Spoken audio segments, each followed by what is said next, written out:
Madame, Messieurs, bonjour à tous, bonjour à vous. Merci de nous retrouver sur Equinox Télévision avec 10-12, le Zénith.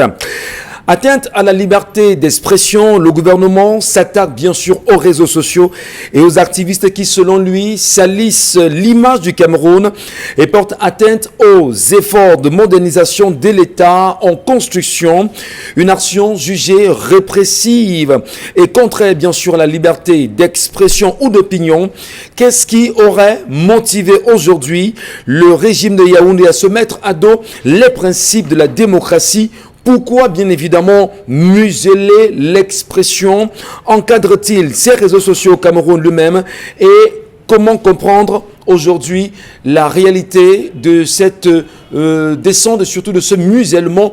On en parlera bien évidemment dans cette édition de 10-12 le Zénith. Madame, Messieurs, bienvenue à vous. Mais surtout, on sait que cette date du 29 juillet est une date importante pour beaucoup d'entre vous. Pour ceux qui l'ont connue, c'est d'ailleurs un hommage mérité à l'endroit de l'ancienne première dame, Jeanne Irène Bia. Souvenez-vous, 1992-2020, 29 juillet, l'ancienne première dame n'est plus. Et on en profite également ce matin pour ce moment d'histoire, pour vous le rappeler qu'elle existait. Elle qui a été dans les cœurs de pas mal de femmes au Cameroun, qui a incarné également l'image d'une femme modèle, l'image d'une femme calme, l'image d'une femme qui vivait dans la sérénité.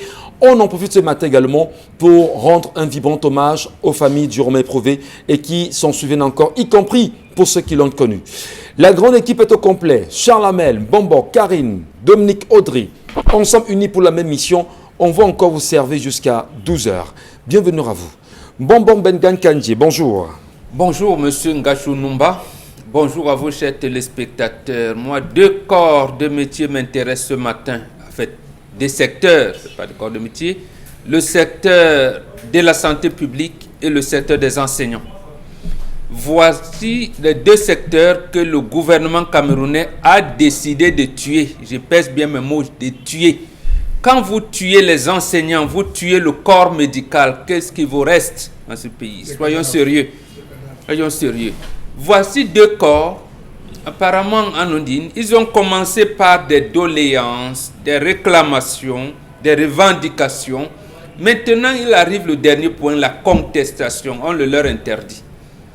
Comment on en est arrivé là? Les médecins ne réclament pas le rétablissement de 2400 qu'on vient leur couper. Ils réclament le rétablissement de leur salaire avant la coupe de ce que vous avez appelé à l'époque la dévaluation du franc CFA. Parce que vous aviez dit, vous du gouvernement, qu'il devrait y avoir des effets mécaniques de la dévaluation. Ce sont les propos du ministre des Finances de l'époque qui avait d'ailleurs lu le communiqué final. Il s'appelle Antoine-Louis Ntimi.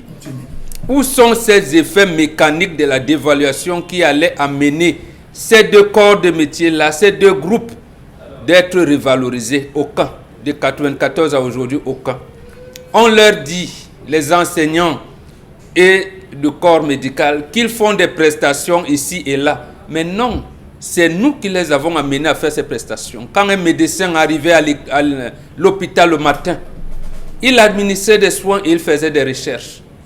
Il n'avait pas le temps d'aller faire des vacations dans des cliniques, précisément parce qu'il était bien payé et parce qu'il était occupé à l'hôpital. De la même manière que les enseignants, ces 18 heures de cours, ils les remplissaient, ils donnaient des devoirs, ils suivaient les enfants. Aujourd'hui, vous les clochardisez, vous les emmenez à joindre les deux bouts. Et regardez l'expression, mauvaise expression, joindre les deux bouts. Les font comment?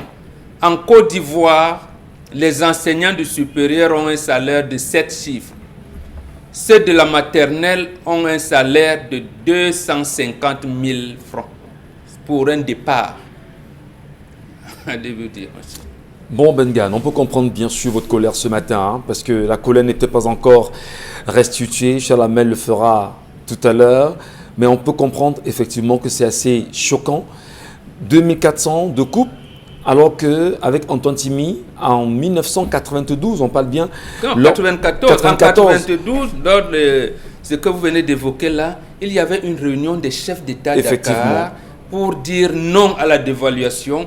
Et après, un premier ministre français vient les mentir lors du sommet France-Afrique à Libreville en octobre 92 en disant en son nom propre et au nom de François Mitterrand qui représentait, il n'y aurait pas de dévaluation. C'est au cours de cette réunion que cette mauvaise nouvelle nous était arrivée. Comment un ministre peut mentir autant de chefs d'État africains? Peut-être ça peut prouver pas mal de choses. Mais vraiment, on comprend très bien et on en profite ce matin pour saluer tous les médecins du Cameroun, tous ceux qui sont dans des centres hospitaliers en ce moment, qui travaillent, qui sont nos soldats et qui nous donnent l'occasion également de mieux lutter contre le Covid-19 qui sévit. Et on salue également les enseignants, les instituteurs qui ont été recalés. Et d'ailleurs, lors des derniers recrutements annoncés par le ministre de l'Éducation de base, parmi eux, il y en a qui sont frustrés, mécontents, et ceci, on n'a que cuire avec le gouvernement en place. Charles Amembatou, bonjour. Bonjour, monsieur Michel Ngachou. Bonjour à tous les téléspectateurs. À quelques jours où on prépare la deuxième édition de la journée des rois africains, je m'interroge et j'ai bien envie de saluer ce matin le président du Conseil national des chefs traditionnels du Cameroun. Quel est le rôle de cet organe? Ne serait-il pas temps, au lieu d'aller vous exhiber, au lieu d'aller vous pavaner, de vous asseoir et de réfléchir sur la question de la chefferie traditionnelle au Cameroun, avec les chefs traditionnels qui se baptisent, qui se pentecôtisent, abandonnant leur chefferie, définir le statut même de la reine-mère. On a appris hier que des reines-mères ont abandonné une chefferie à cause du comportement ignoble de leur mari, qui est le chef. Des chefs qui organisent des messes d'exorcisme à l'église, des chefs qu'on oblige à se décoiffer en pleine messe, en plein culte, alors que le révérend, alors que l'archevêque reste coiffé, des chefs qui se font gifler par des autorités administratives et humiliés à la porte-pièce. On l'a vécu dans le Haut-Cam. Vivement que les 3 et les 7 prennent les responsabilités parce que la chefferie est en train d'aller à volo. Et on va dire justement que le plan machiavélique de l'Occident a tout fait pour détruire les chefferies traditionnelles africaines marche à merveille. Mais rassurez-vous, on peut détruire, on le sait encore pour nous Africains, que nous avons pas mal de reliques dans vos musées là-bas. Et nos reliques parleront justement à nos places et vous les restituerez justement à l'Afrique le moment opportun. Karine Sontia, bonjour. Bonjour Michel, bonjour aux téléspectateurs et un bonjour particulier aux responsables du centre médical des universités au Cameroun, mais surtout l'université de Douala qui fait payer les visites médicales à 5 000 francs aux étudiants sans rien faire comme examen. On se demande bien à quoi est-ce que ça retourne, de quoi est-ce qu'il s'agit finalement, s'il s'agit juste d'un passage pour avoir un carnet de santé ou alors d'un passage pour une visite médicale. Tout ce que nous savons de la visite médicale, c'est qu'au moins vous avez une consultation vocale, c'est-à-dire que verbale. Vous avez quoi? Vous avez mal à la tête, vous avez mal à la dent. Voilà les questions qu'on peut poser d'abord pour un début. Mais là, il n'y a rien. Et on oblige les étudiants à payer 5 000 francs. Vous pensez quand même que pour le faire, pour qu'on pose des questions, vous payez 5 000. Bon, en tout cas, on verra ce que ça va donner. Si c'est payant, au moins qu'on fasse quelque chose. Merci à vous, mesdames, messieurs. Les pages sont bien connues, 10-12, le Zénith ou encore Equinox Télévision. On vous attend sur ces pages-là. Allez rapidement vous abonner également, nous laisser vos commentaires. Et pour bien le faire, des commentaires sur l'histoire du jour également, que viendra nous restituer Dominique Audrey Oyengelek ce matin. Bonjour Dominique et merci de nous dire de quoi retournera l'histoire ce matin. Bonjour Michel, bonjour aux téléspectateurs. L'histoire de ce matin, elle est adressée à Karine dans l'optique de savoir comment se comporter dans cette situation et à vous 3 messieurs pour comprendre ce qui se passe dans la tête des hommes. Alors, je vous raconte l'histoire ce matin d'une jeune femme âgée de 26 ans. Elle a rencontré un homme il y a 6 mois. Le monsieur vit dans une autre ville, mais le monsieur a une relation de 4 ans avec une autre femme qui vit dans une autre ville. Donc, le monsieur est très engagé, mais il a dit à cette dernière, celle qui nous écrit, que vraiment, cette femme, elle est irrespectueuse. En 4 années, c'est moi qui lui ouvre la porte la nuit. Elle fait des pratiques mystiques. Elle est tout sauf une bonne femme et en plus, elle ne m'a pas encore donné d'enfant en 4 ans. La jeune femme dit que dès le départ de la relation, je veux dire durant les 6 mois, tout était parfait. Vraiment, ce n'était que des roses. Le monsieur lui a promis monts et merveilles et elle a tout laissé pour lui, tout dans tous les sens du terme. Elle vivait dans la ville de Bertois où elle travaillait dans une exploitation minière. Le monsieur lui a dit: il faudrait que tu viennes t'installer avec moi et je vais mettre ma femme dehors pour que tu viennes. Et le monsieur l'a fait. Un jour, il appelle, il lui dit: ouais, ça va, c'est bon. Et maintenant, elle est dehors. Il y a sensiblement 4 semaines. Il a appelé pour lui dire: ma femme est dehors, donc viens t'installer. Elle lui a dit: non, il faudrait que tu viennes procéder tu viennes normalement. Il lui a dit: non, viens d'abord. Tu t'installes et après, ensemble, on va voir ta famille. La jeune fille a démissionné. À son bailleur, elle lui a demandé un préavis pour venir vider sa maison et elle allait s'installer. La première semaine, tout allait bien. Vraiment, elle dit que s'il y avait le choix de choisir entre un président et son mari, non, elle serait restée avec lui. La deuxième semaine, il a commencé à changer. Ce n'était plus trop ça, il n'était plus aussi aimant qu'à la première semaine. Et la troisième semaine, le monsieur lui a dit: bon là, le compte est bon, il faudrait que tu partes. Avec ma femme, on s'est arrangé. Dans 3 semaines, sur 6 mois, elle a vu partir en éclats cette relation, ce mariage et tout. Elle dit qu'elle a bouffé une tontine qu'elle a remis au monsieur parce qu'elle a considéré le monsieur comme son mari et qu'elle se disait que c'était le mariage, donc elle pouvait lui donner sans problème. Aujourd'hui, c'est lui dit de partir, qui s'est réconcilié avec sa femme. Il n'a jamais eu de problème. Le monsieur l'a présenté à sa famille, entre guillemets, qui la soutient et lui demande de ne pas partir parce que cette dernière pratiquerait sur leur fils. Elle dit qu'elle a honte. Elle a honte de retourner dans sa famille. Qu'est-ce qu'elle va dire à son entourage, puisqu'elle leur avait déjà dit que je vais me marier, j'ai trouvé l'homme de ma vie, dans les mois à venir, on va venir me doter. Et elle ne sait pas trop comment faire. Dans cette histoire, je ne vais pas donner certains détails parce que la famille de cette jeune femme a fait preuve d'un tribalisme exacerbé en lui disant: cet homme-là, vraiment ma chérie, ça ne sert à rien de t'engager parce qu'il ne t'épousera pas. Et malgré cela, elle s'est entêtée contre tout le monde et elle est partie. Comment faire donc, Karine? Qu'est-ce qu'elle fait? Et messieurs, qu'est-ce qui explique le comportement de cet homme? Très bien. Allez, vraiment, on va tenter ensemble de comprendre les différents avis autour de cette histoire. Oui, elle dit qu'elle souffre, elle maigrit, elle pleure toutes les nuits. Qu'est-ce qu'elle veut concrètement? Elle veut garder sa relation, elle veut en sortir. Elle dit qu'elle l'aime. Le monsieur a dit que lui, il aime sa femme et qu'il veut qu'elle libère sa maison. Ouais. Et la famille de l'homme lui dit que non, maman, reste là, on ne veut plus de celle-là. D'accord, mais entre-temps, quand même, l'homme a changé. Il a changé. Elle dit qu'il ne dort plus à la maison, il ne rationne plus. Ouais. Donc, elle est quasiment seule dans cette maison. Donc maintenant, comment on dit que ça honte bu, elle a peur, elle a honte, elle s'est dit regard des autres. Comment redire justement, comment le dire aux autres que l'homme qui est... En réalité, ça n'a pas marché, je ne vais plus me marier. Toutes les personnes qu'elle a narguées et tout ça. Donc elle a peur du qu'en dira-t-on. Très bien. Malheureusement. Merci beaucoup Dominique Audrey Oyengelek ce matin. Merci à vous madame, messieurs. Bonbon Bengan. La question en fait...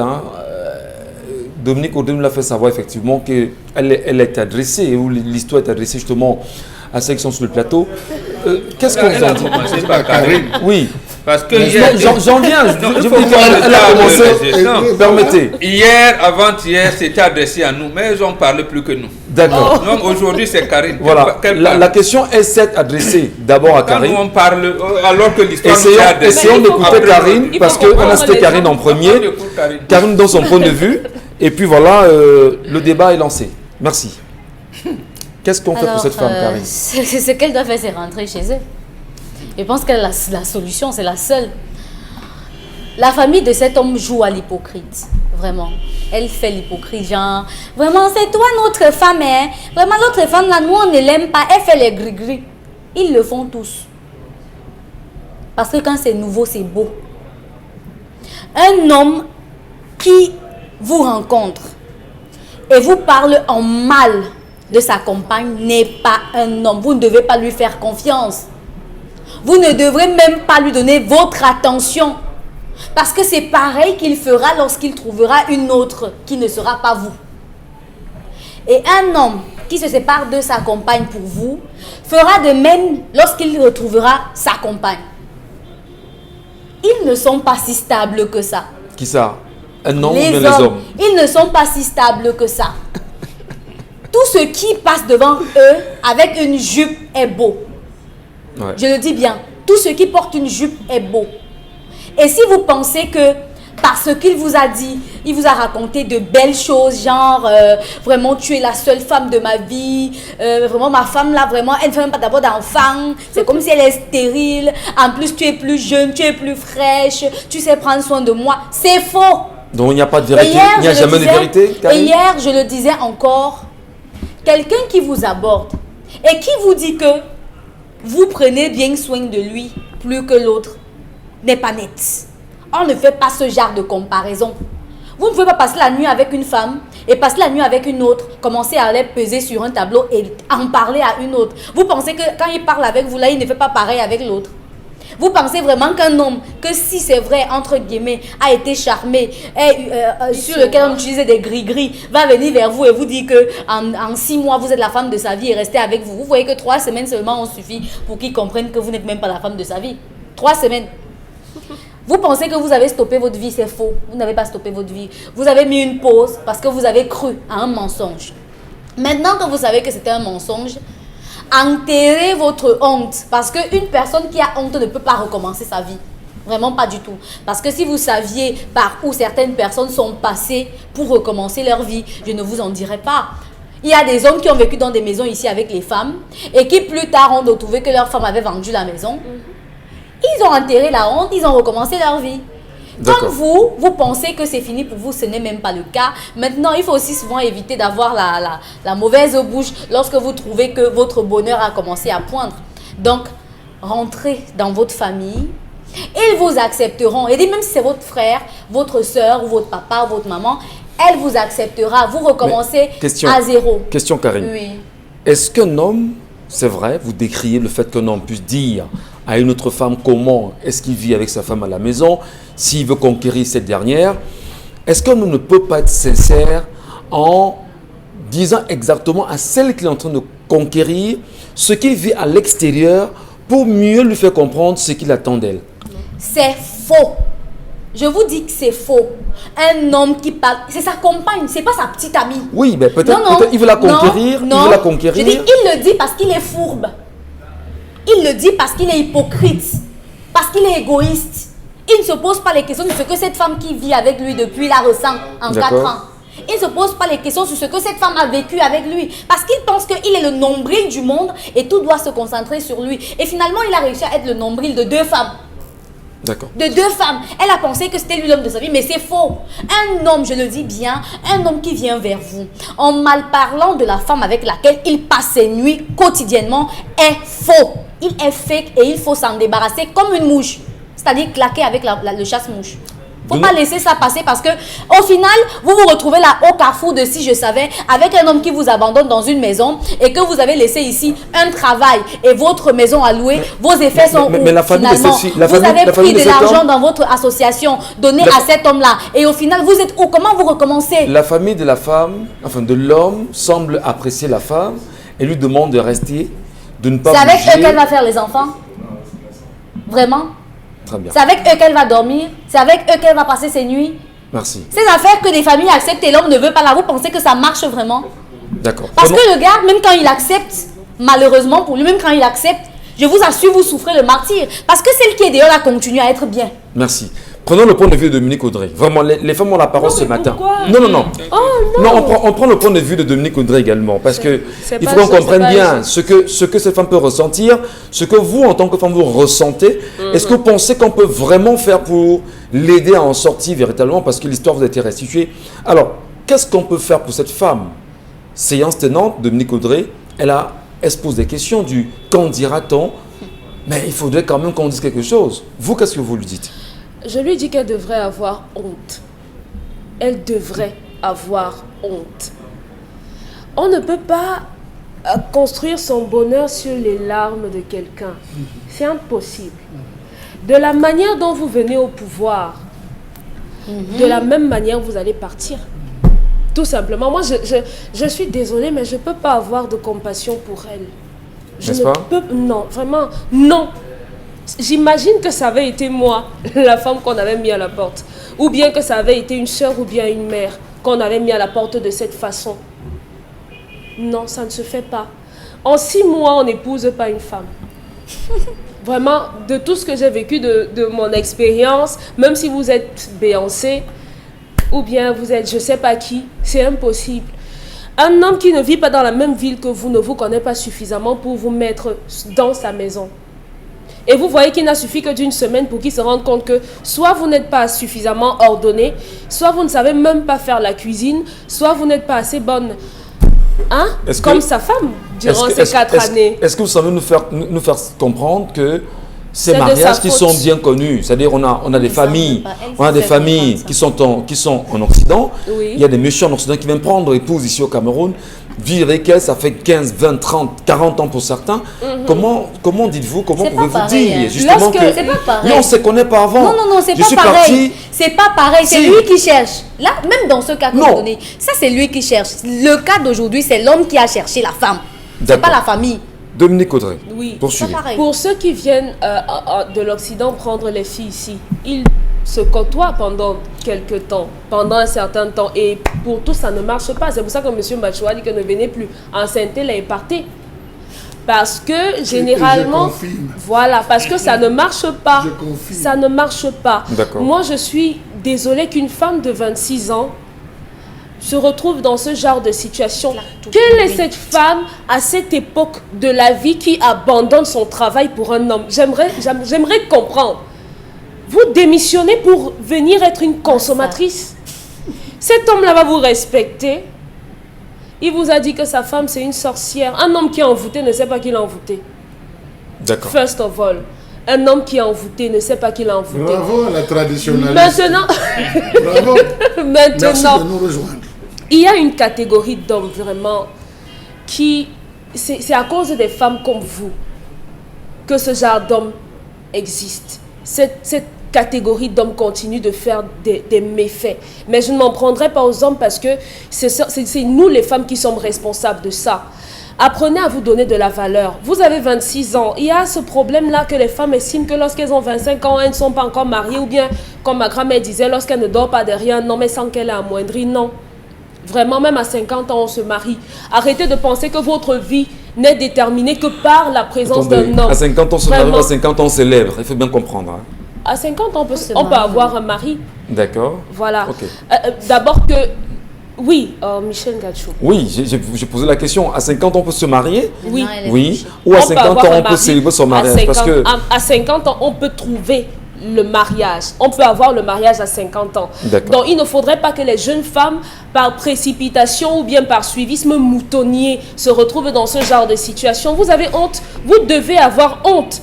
Vous allez rentrer dans votre famille, on va vous accepter, mais vous devez aussi accepter qu'on vous dise que vous avez fait preuve d'idiotie. Mais parfois, on va vous n'avez pas respecté. Ça ne marche pas, puis on rentre. Hein. Donc, oui, il faut rentrer. Est-ce qu'elle devait vraiment avoir honte? Parce que il y en a qui sont même mariés, vous allez en plein mariage, et après vous rentrez chez vous parce que ça n'a pas marché.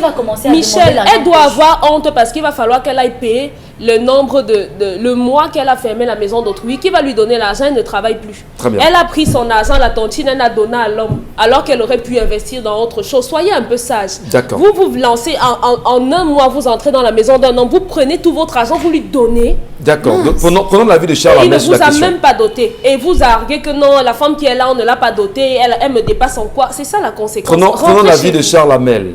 Cette femme a un problème. C'est le qu'en dira-t-on. Qu'est-ce qu'on dira de moi alors que j'étais engagé, alors que je croyais que c'était l'homme de ma vie, alors que le problème à quel niveau?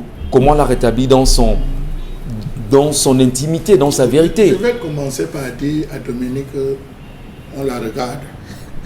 Ce qu'elle a dit là, il te voit. Et c'est là où tu vas l'amener. Monsieur Michel, tu as compris. Elle a fait une mine quand elle parlait, il te voit.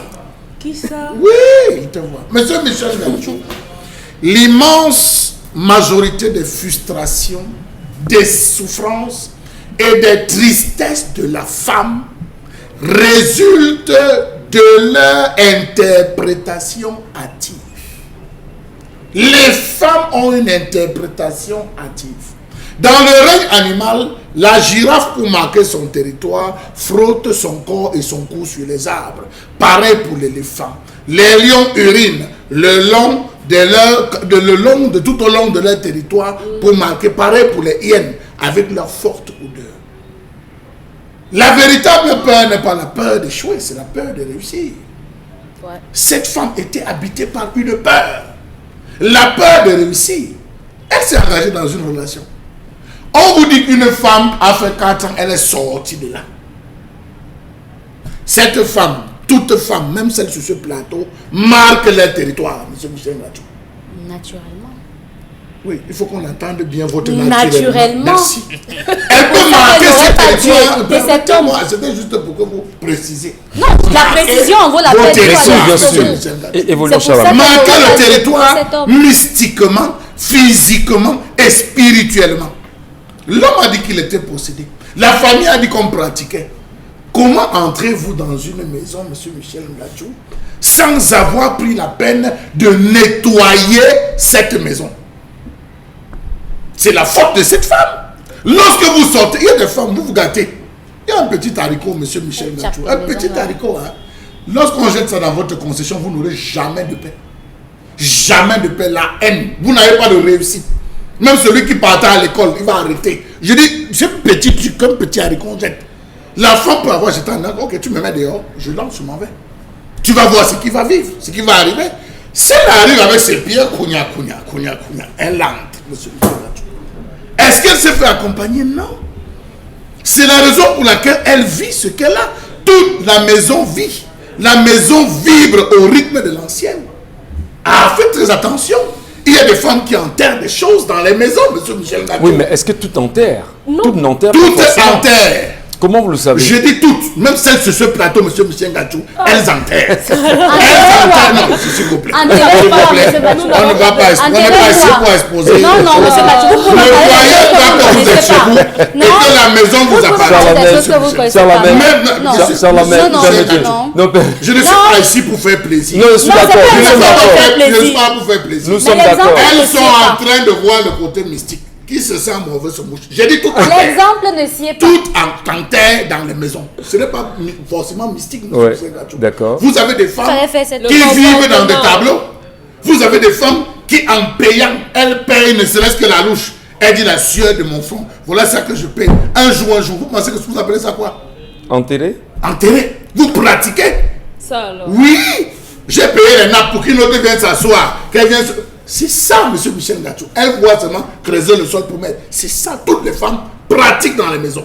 Donc, lorsque vous décidez de congédier, virer et vilipender une femme, arrangez-vous à épurer cette maison. Donc, il a commis cette erreur. La femme elle-même est venue entrer sans s'approprier la maison, vider le contenu de ce qui n'était pas pour elle, qui était pour elle, et s'installer. Donc, voilà la première erreur. Je termine. Avec sa femme, hein.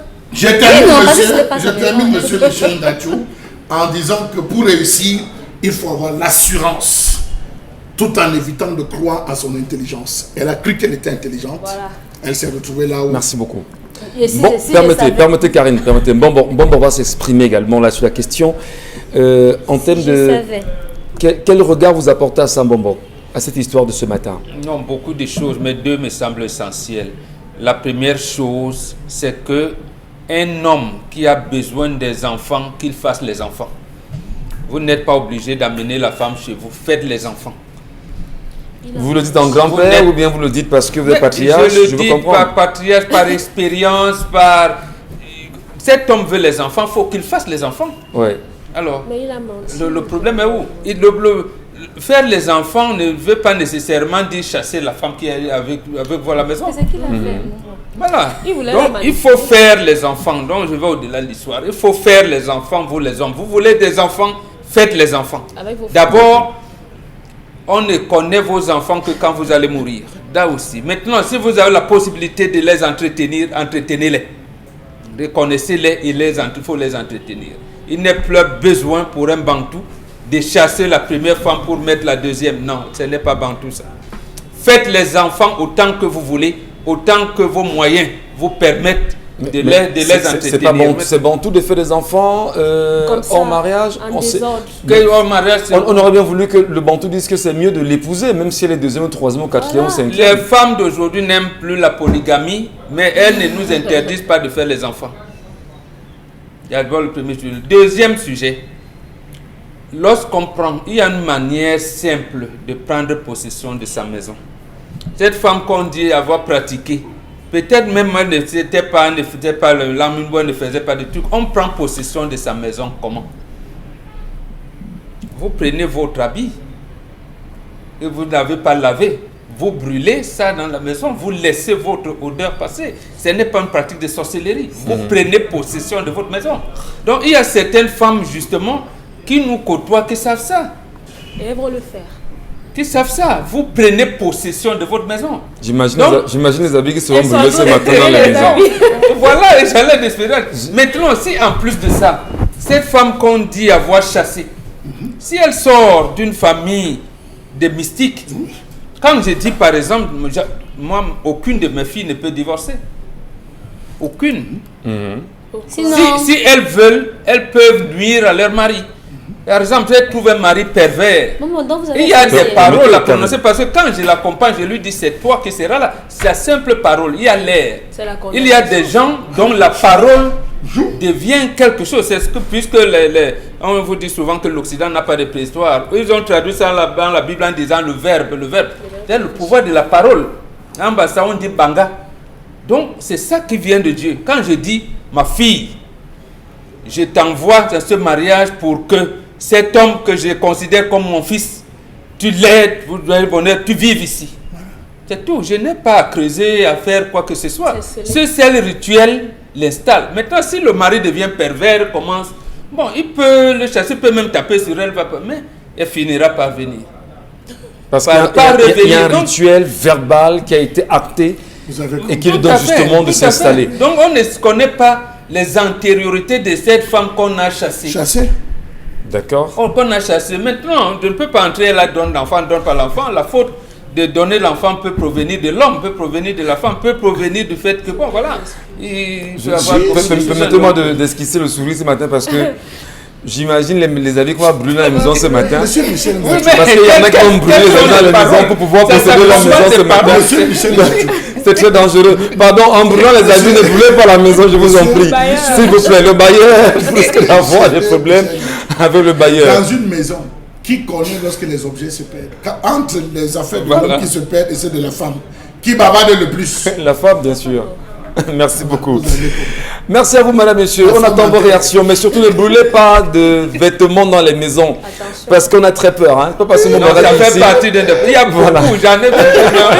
Donc la fille du bombe aura plusieurs manières de prendre possession de sa maison. Très bien. Ils vont chercher, Allez, ils vont chercher un bonbon. Dans un instant, madame, monsieur, on ira savoir exactement ce que nous propose la colère ce matin. Celle exprimée comme tous les jours par Charles Amel Mbachou. Merci pour votre fidélité. L'intérêt, c'est sur 10 le Zénith. Madame, monsieur, construisons le Cameroun. La colère, c'est maintenant.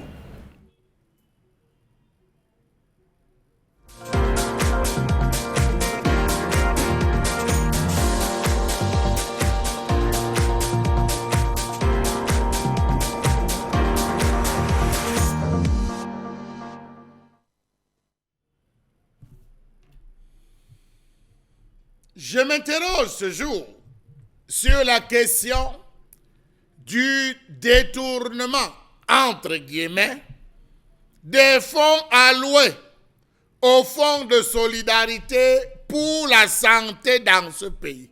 Je n'ai pas dit lié au Covid, non. J'ai dit fonds de solidarité pour la santé dans ce pays. Depuis 1993, la loi camerounaise exige obligatoirement que les établissements publics fournissant des droits médicaux primaires versent 10% de leurs recettes mensuelles au Fonds de solidarité pour la santé. 93-2020, ça fait beaucoup d'années de cotisation. Ce fonds est logé où? Combien d'argent contient-il? L'argent qui est versé depuis a-t-il jamais été utilisé? Les hôpitaux sont officiellement exemptés de cette charge, mais des membres du personnel médical affirment sous cap qu'ils contribuent également au fonds. Savez-vous que si les établissements de santé ne cotisent pas, ils recevront des lettres de relance du ministère de la Santé? À ce jour, il n'y a pas de transparence sur l'utilisation des fonds. Question avait été posée en son temps au ministre de la Santé, André Mamafouda, qui avait demandé qu'on se réfère à la présidence de la République. Savez-vous que ce fonds, qui devrait relever de la responsabilité du ministère de la Santé, a été créé pour servir de réserve financière d'appoint lors d'urgences sanitaires? On devait utiliser cela dans le compte de la ligne 6711, rapatriement sanitaire. On devait l'utiliser dans la nomenclature budgétaire, la ligne 6617, aide et secours. Allez donc savoir là où cela se trouve.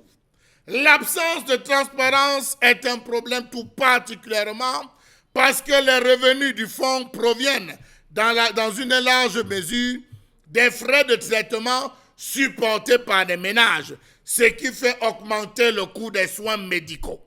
Donc lorsque vous allez, la consultation augmente, les frais, les soins augmentent, 10% sont prélevés et reversés dans le fonds de solidarité au ministère de la Santé, pour la santé de tous les Camerounais. Ce qui suppose que dans le cadre des pandémies ou des épidémies, comme le choléra, on va puiser. Mais combien y a-t-il? Combien reversé annuellement? Allez savoir. Ce pays est formidable, vivons-le seulement.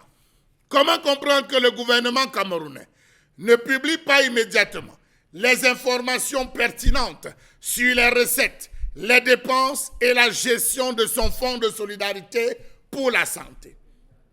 Lorsqu'on a lancé le fonds de solidarité pour le Covid-19, j'ai pensé à ce fonds et je me suis dit, on va épuiser. Mais non, on a encore demandé aux Camerounais de collecter. Savez-vous que les établissements de santé du Cameroun ont versé des contributions obligatoires à ce fonds d'urgence pendant plus de 30 ans? Comment comprendre que le gouvernement n'a jamais pensé débloquer de l'argent provenant de ce fonds pour soutenir les établissements médicaux qui font face en ce moment même à la pandémie du Covid-19? Aucune information au sujet des règles de gestion de ce fonds, de ses activités, n'a été un jour publiée, ce qui le rend vulnérable à la corruption et au détournement. Comment comprendre qu'alors que les prestataires de soins de santé font état de pénuries d'équipements hospitaliers de base, thermomètres, produits désinfectants, médicaments, ventilateurs, oxygène et équipements de protection pour les médecins et les infirmières, le gouvernement, lui, ne fournit aucune information concernant ces milliards. Ces milliards encaissés par le Fonds de solidarité pour la santé, ces éventuels décaissements et le solde disponible, et n'a davantage jamais clarifié ses règles de gestion. Finalement, ce fonds de solidarité pour la santé va dans le compte personnel de qui? That is the question. Merci, Charles Mathieu, merci beaucoup. Madame, Monsieur, c'est assez grave quand même, hein, les réalités énoncées ici ce matin par Charles Ahmed dans le cadre de cette colère. Où est-ce que ces fonds sont orientés aujourd'hui? C'est dans quel compte? C'est important de le dire. Vraiment, merci beaucoup, Charles Ahmed. Le Cameroun est à reconstruire, on est certain. Il faut faire la différence. Ce n'est pas le fonds de solidarité à Covid. Oui. C'est fonds de solidarité pour la santé. Voilà. Nationale. Fonds de solidarité pour la santé nationale. Voilà. Merci beaucoup. Bon, Bengan, où vont ces fonds? Dans les poches de certains individus. C'est tout. Dans les poches de certains individus et également une petite partie pour résoudre le problème pour lequel ce fonds avait été créé. Donc on fait un semblant, parce que quand il parle de 93, le problème qui se pose est le suivant. Le gouvernement passe des moments difficiles. Il arrive même à une situation où on a risqué de ne plus payer les salaires des fonctionnaires. Et lorsque vous avez fait allusion tout à l'heure à la mort de la première dame, Jeanne Irène, justement, les pays d'Afrique francophone traversaient une mauvaise passe au moment de la 92-93.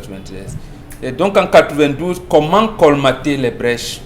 Les entreprises ferment et tout, un certain nombre, les pandémies, le choléra, un certain nombre de choses arrivent. En 92, donc, on revoit le code du travail. Et dans ce code du travail, il est bien précisé que le salaire sera discuté, j'allais dire, avec l'employeur directement. Donc, vous pouvez être ingénieur électrotechnicien, on décide de vous payer comme un capiste, c'est à vous de prendre ou de laisser. De l'autre côté, puisqu'on parle de la santé, le corps médical est complètement délabré. D'abord, à la Quintini, on ne prenait plus les gens en charge. C'était vraiment difficile. La réflexion... Mais quand vous dites qu'on ne prenait plus, est-ce qu'on prend, voilà. Est-ce qu'on prend aujourd'hui? Bon, en fait, je parle de cette époque-là. Voilà. Bon, il se trouve donc quoi? Comment commencer à commettre le baisse? L'État commet donc l'irréparable. On confie au ministère en charge de l'agriculture la délivrance des agréments des GIC, les groupements d'intérêt communautaire, c'est comme ça qu'on les appelait. Mais sauf que on va même à la délivrance des agréments pour la constitution des GIC santé. Comment vous pouvez imaginer que ce soit le ministère en charge de l'agriculture qui vous autorise à ouvrir les centres de santé? Il s'est donc trouvé une concurrence entre les hôpitaux, les cabinets médicaux privés laïcs et conventionnels, et ces GIC santé-là. Avortement par-ci, des décès par-là. Tout le monde mettait les prévisions. Donc, c'était facile. Vous passez en Dokoti ou à Gazon, si vous voyez quelqu'un avec une perfusion, vous voyez aussi tout le monde. Donc, il y a donc eu une levée de boucliers qui a dénoncé cette situation-là, notamment avec l'ordre des médecins qui avait commencé. Il fallait, et plus les épidémies multiples qui sont arrivées. Vous voyez la justification du Lamido de Garoua, qui est devenu secrétaire d'État en charge des épidémies, des grandes endémies et tout ça. Donc c'est comme ça qu'on crée ce fonds-là. Il était donc question, comme disait Charles Lamel, de fournir ce fonds. Et même, le premier à fournir ce fonds devait être le président de la République. Donc en fait, c'était devait être un fonds permanent et que le président lui-même devait avoir l'œil. Quand je dis le président de la République, je parle là de contrôle supérieur de l'État parce que c'est un ministère rattaché à la présidence de la République.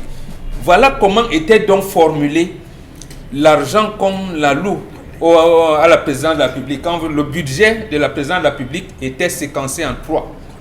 Il y avait la formulation et la coordination de l'action du président de la République, donc, et ses services rattachés. Il y avait la protection donc de la présidence de la République et du territoire national, comme c'est le chef suprême des armées. Il a la garde rapprochée, il y a la sécurité présidentielle, il y a la garde présidentielle. Donc, il y a un fonds. Maintenant, le troisième volet à la présidence de la République, c'est gouvernance et appui institutionnel de la présidence de la République à tout ce qu'il peut. C'est pour ça qu'on vous dit, le président de la République a donné, la présidente de la République a donné. Le flou commence donc à quel niveau? Lorsqu'on vous dit la présidente de la République, non, vous aimez utiliser le mot le président de la République a débloqué 1 milliard. Le flou s'installe à quel niveau? Au niveau où on ne sait pas si cet argent vient des fonds propres du président de la République ou si c'est l'argent de l'État, c'est-à-dire le budget voté à l'Assemblée nationale pour la présidence de la République, parce qu'il y a cette troisième ligne. Quand lui-même, le président de la République ne vous dit rien, vous voulez quoi? Effectivement, c'est là le problème, parce qu'il n'y a pas de transparence, le porte-parole à la présidence de la République. Lui-même ne tient pas de conseil de cabinet, le secrétaire général de la présidence de la République ne fait jamais de conférence de presse, le directeur de cabinet civil non plus.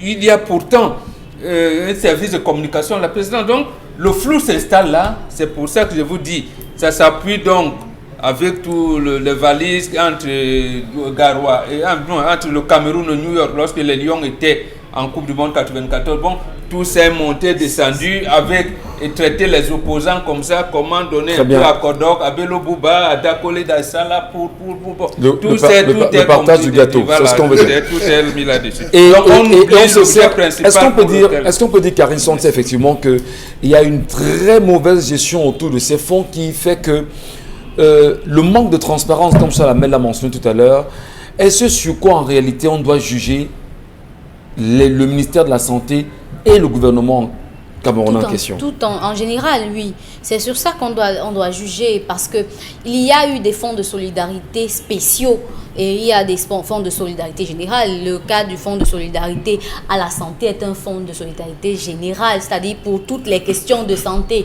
Maintenant, avec la pandémie, il y a eu ce fonds de solidarité spécial, notamment pour juguler le coronavirus. Mais maintenant, de manière générale, on sait que le fonds de solidarité est un projet qui permet à l'État notamment de juguler certaines crises, des imprévus ou des catastrophes en cas de catastrophes qui surviennent au moment donné. Maintenant, lorsqu'il y a ces catastrophes-là, on puise dans les fonds de solidarité pour pouvoir juguler cette maladie, notamment en faisant venir, en recrutant un personnel additif pour pouvoir accompagner le personnel soignant dans sa tâche, ou encore en payant des médicaments qui vont permettre de juguler cette pandémie. Et dans le cas de la santé, ça va jusqu'aux catastrophes, c'est-à-dire que la prise en charge des personnes victimes de catastrophes dans les hôpitaux et autres. Sauf que dans notre cas ici, on n'a jamais su ce qui s'est passé du fonds de solidarité spéciale. On n'en sait rien jusqu'aujourd'hui, depuis 1995 que le fonds a été ouvert. Jusqu'aujourd'hui, on ne sait pas. Mais lorsque cette situation est revenue encore au bout du jour, lorsqu'on a entendu parler du fonds de solidarité spéciale alloué notamment à cette pandémie de coronavirus. Et dans le domaine de la santé, c'est très délicat, parce que lorsque vous entendez parler de fonds de solidarité, ça vous renvoie directement à ce qui se passe dans les établissements scolaires, c'est-à-dire avec les APE.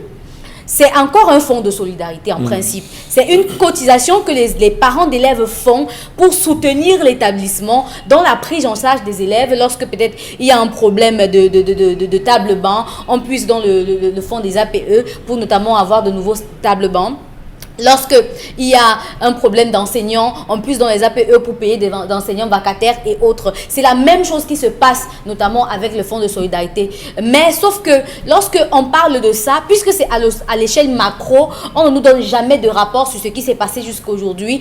Avant que le coronavirus n'arrive, on a eu des pandémies, on a eu des épidémies, on a eu le choléra qui a précédé et autres. Mais on ne nous a jamais dit comment est-ce que toutes ces épidémies-là ont été gérées. On a la poliomyélite, on a tellement de maladies qui sont passées par le Cameroun qu'on ne sait pas comment est-ce que cela a été géré. Et pourtant, à chaque fois, soit on a de l'argent qui vient de l'OMS et autres organismes, l'UNICEF et autres, on a de l'argent qui est cotisé par des Camerounais de manière individuelle, mais au final, on ne nous dit pas ce que ça a donné en tout, on ne nous dit pas ce que ça a produit, ou encore ce que ça a fait sur le terrain. On reste bouche cousue, chacun a taillé sa part du lion et a disparu. Et en fonds de solidarité, on s'en souvient au début de la guerre livrée contre Boko Haram dans l'extrême nord du Cameroun. Et c'était un fonds de solidarité, Charles Amène, non, c'était l'effort de guerre. Voilà. L'effort de guerre. Il y avait l'effort de guerre. Madame, monsieur, reconnaissons-le, le Cameroun est un pays formidable. Et dans cet effort de guerre, on s'en souvient qu'il y a eu des Camerounais qui n'avaient peut-être pas d'argent à donner, mais chacun est venu avec son régime de plantain, chacun est venu avec son sac de riz, chacun est venu avec son morceau d'igname, de macabo. Et ce qui est réel, c'est que les mêmes soldats au front se plaignaient de ne pas pouvoir manger pendant cette période. Et aujourd'hui, aucune transparence, rien ne nous a été dit effectivement. Peut-être pour rejoindre la chronique de Charles Amène de ce matin, qui s'intéresse effectivement au fond lié effectivement à la santé publique au Cameroun. Qu'est-ce qu'on en a fait? Est-ce que ce n'est pas l'occasion également pour les Camerounais se lever, demander, dites-nous au moins ce que vous avez fait du fonds de l'effort de guerre, de l'argent collecté pendant les fonds de guerre. On n'a jamais dit à qui que ce soit. Et voilà également l'éclaboussement avec le fonds de solidarité qui, c'est encore sur la main, je précise, n'a rien à voir avec le fonds de solidarité lié au Covid. Non, le fonds de solidarité santé. Santé. Très bien, voilà, il faut bien préciser. Pour dire que c'est pratiquement un serpent de mer. Madame, monsieur, dans un instant, on en reparlera avec Dominique Audrey, mais surtout, vous permettre vous aussi de continuer à laisser vos messages sur les pages 10-12, le Zénith. Est-ce que vous avez un commentaire? Est-ce que ce sujet vous inspire un commentaire ou une idée? N'hésitez pas à nous les laisser. 10-12, le Zénith ou encore Equinox TV, madame, monsieur. On en reparle dans la deuxième partie.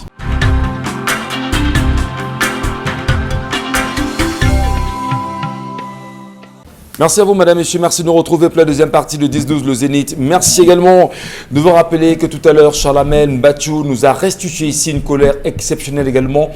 La confusion à ne pas faire entre le fonds de solidarité santé également et le fonds de solidarité lié au Covid-19. Donc, il va falloir justement que les Camerounais restent hyper vigilants et comprennent exactement quelle est la bonne orientation. Qu'on ne nous en tue pas quand même aujourd'hui. Et il est allé plus loin quand même en nous faisant un petit schéma qui laisserait quand même croire qu'aujourd'hui, ce fonds pourrait tourner autour de 500 milliards de francs CFA. Alors qu'on parle aujourd'hui d'un besoin urgent dans les centres médicaux hospitaliers du Cameroun. Donc, on parle encore même de la réduction des émoluments des médecins au Cameroun. Comment expliquer qu'on ait ces fonds et que l'on en arrive là véritablement? On prend rapidement le point de vue de Dominique Audrey et on va tenter également de mieux vider aussi avec vous les différents commentaires que vous avez laissés, mais surtout sur le premier sujet qui a été évoqué ici ce matin. Dominique Audrey, la colère, elle est parlante ce matin, je le pense. Oui, elle est très parlante et lorsque on fait les calculs mathématiques, je ne vais pas m'y engager parce que j'y comprends rien, j'espère que Charlamagne va le faire. On a envie de dire des choses, on a envie d'exprimer le ressenti. Mais malheureusement, on est à la télé et on ne va pas le dire. Parce que lorsqu'on se rend compte que durant quasiment 30 années au Cameroun, des CMA cotisent, des CMA et des CSI cotisent. Bon, en français, terre à terre, c'est genre, nous sommes 50 dans une réunion et on a la cotisation mensuelle qui est de 10 000 francs, qui ne bouge pas et qu'on ne décaisse que pour donner à une personne dans un but précis, une personne qui a un projet, c'est ça. Donc ces CMA et ces CMI, durant 30 années au Cameroun, ont cotisé de l'argent qui est là, qui n'a pas bougé, puisque ne servant à rien. Je crois que le ministère de la Santé a chaque année un budget alloué à une ligne budgétaire pour des projets précis. Donc, la question que M. Batchou se pose aujourd'hui de savoir combien y a-t-il dans ce fonds épargné depuis 30 ans, qui gère ce compte, ou bien du moins, combien reste-t-il, sont des questions qu'on doit effectivement se poser. Quand on sait que dans nos centres de santé, on manque de thermomètres, on manque de gants, on manque de lits, on manque de matelas, on manque de toilettes, on manque de... Si on essaie même de mélanger un peu, nos médecins n'ont pas suffisamment de tenues pour se protéger contre le Covid. Il y a que dans la région de l'Est, l'année dernière, ou bien en début de cette année, on a parlé d'une épidémie liée à un singe. On peut dire que c'était un effet Ebola. Non, pas Ebola. Il y a un virus là, récemment. On peut dire que ça n'a pas été prévu par le budget, mais qu'on a prélevé un peu de ce fonds pour gérer. Mais non. Au Cameroun, malheureusement, toutes les épidémies, tout ce qui passe, les problèmes, choléra et autres, on ne nous dit pas que c'est dans ce fonds qu'on prélève de l'argent pour pouvoir gérer les choses. On a envie de se demander pourquoi, alors que cet argent, en principe, est destiné à améliorer l'état de nos établissements de santé. Pourquoi en Gambeti, car on n'a pas un centre de santé digne de ce nom et qu'il faille que ce soit une simple Camerounaise qui nous donne un abri en terre battue avec des piquets sur lesquels les gens sont couchés. 2, par exemple. Pourquoi dans la région, c'est où là, au nord, à Garoua, on se couche sur des lits en fer rouillés alors qu'on a un fonds qu'on pourrait utiliser pour pouvoir aménager ces espaces-là. Aujourd'hui, moi, je me pose la question de savoir, pendant plusieurs mois ici, beaucoup de nos enfants n'ont pas été vaccinés contre la tuberculose, contre un certain nombre de maladies. Est-ce qu'on n'aurait pas pu utiliser ce fonds pour faire des réserves? Non, on a épuisé les réserves. Oui, je veux dire que oui, on aurait pu prendre de cet argent et acheter pour avoir véritablement des réserves. À quoi sert cet argent?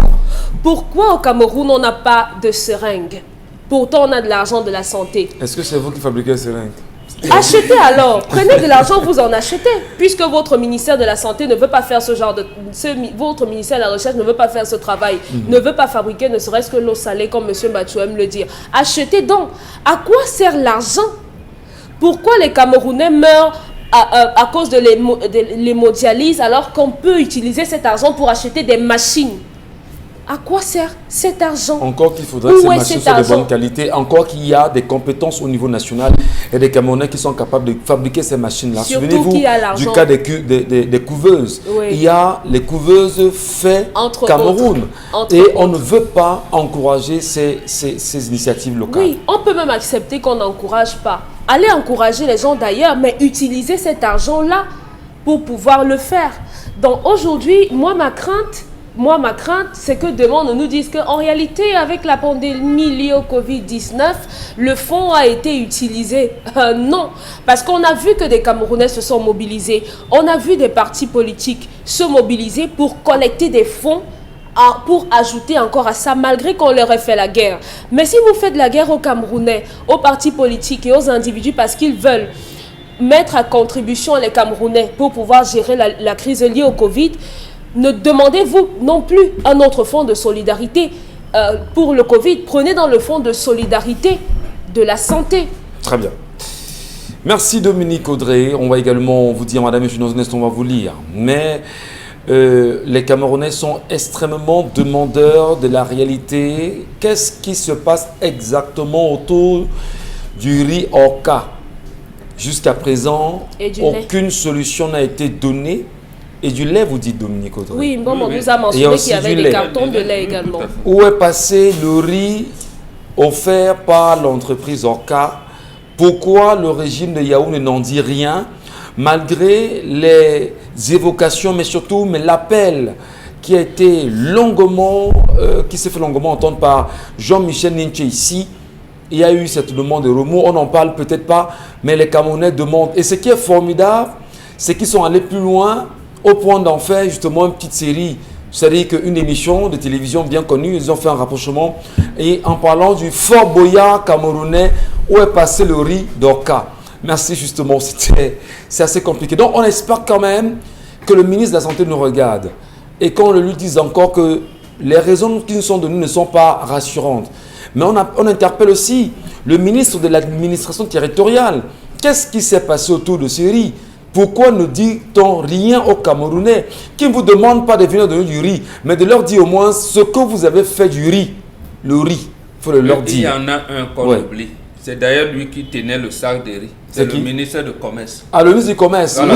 Voilà, oui, ils ont dit là-bas qu'ils ne sont pas concernés. La gestion a été absolument faite par le ministre de la Santé. Donc on doit se retourner auprès du ministre de la Santé qui nous a donné des justifications en disant que le riz a été restitué au gouverneur. Les gouverneurs ne parlent jamais. Et depuis plus d'une semaine, on demande où est passé le riz.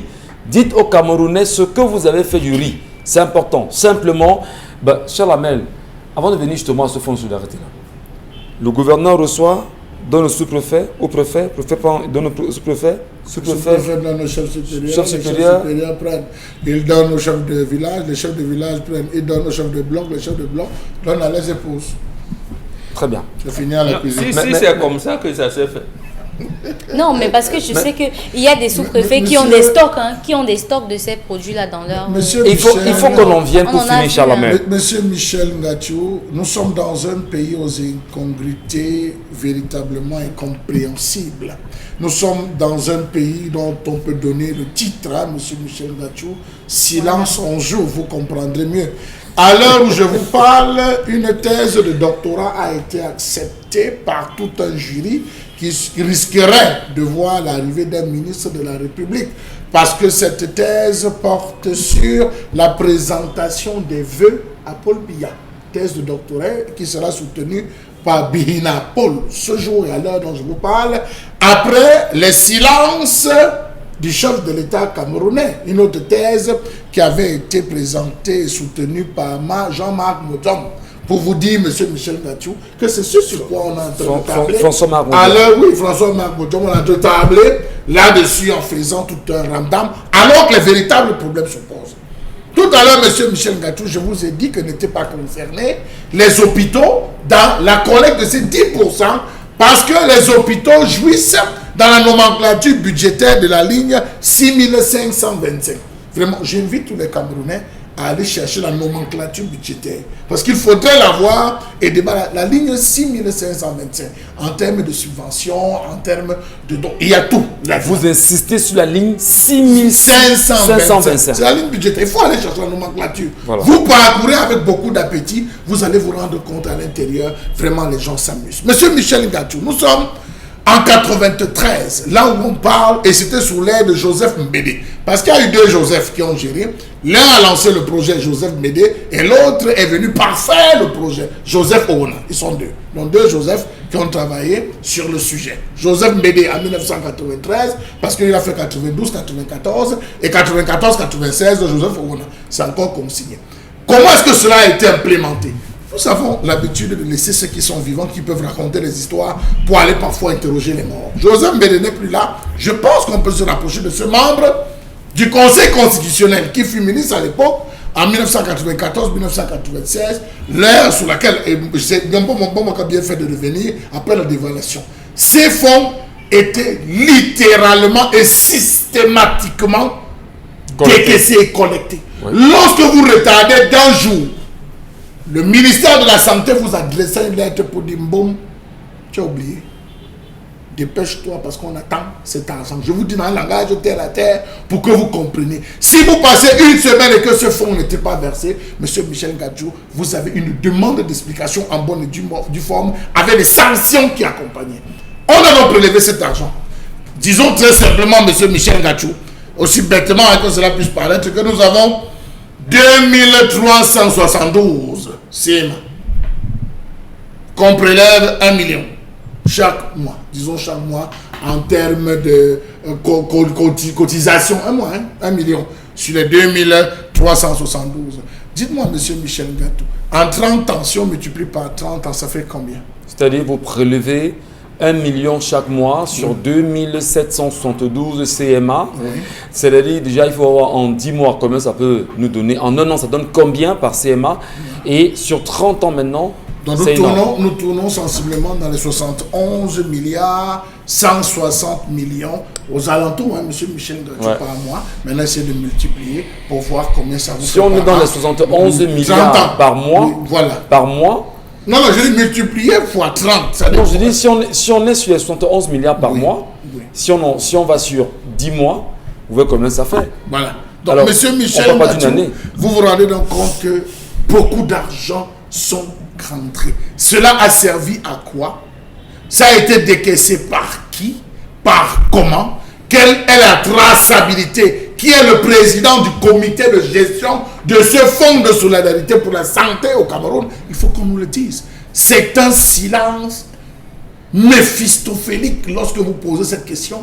On l'a posé à André Mamafouda qui a dit hey, allez voir la présidence de la République. Nous, on ne connaît rien. Finalement, la présidence de la République, pourquoi ne se substitue-t-elle pas finalement à tous ces ministères et commence à gérer le pays tranquillement sans qu'on ait besoin de nommer des épouvantails qui vont venir dire, parce que vous posez la question, vous voyez la présidence, vous posez la question, vous voyez, l'épouvantail est là pour chasser les corbeaux, Monsieur Michel Ngachou. Il faudrait donc...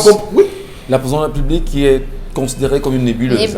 Alors, nous avons donc des gens qui cotisent, des centres de santé intégrés, des centres médicaux d'arrondissement qui se plaignent de n'avoir pas de personnel. On a le centre médical d'arrondissement de Mekomo qu'on a vu là-bas qui aussi, où c'est désormais géré par un seul, le chef de centre. C'est lui seul qui est en même temps major, en même temps infirmier, en même temps médecin.